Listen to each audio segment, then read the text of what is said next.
মন্তেজ ভাই, আসসালামু আলাইকুম। ওয়ালাইকুম আসসালাম। কেমন আছেন?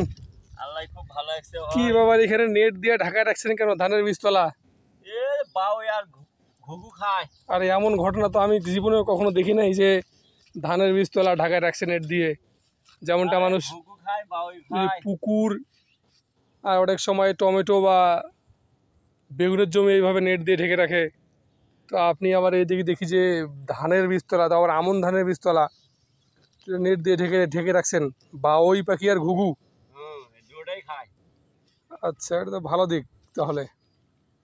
ঠিক আছে, তাহলে আপনারা যাদের এলাকাতে এমন পাখির উৎপাত রয়েছে, তারাও এইভাবে এই যে মন্তেজার ভাইয়ের মতো নেট দিয়ে আপনার বীজতলা ঢেকে দিতে পারেন। ধন্যবাদ সবাইকে।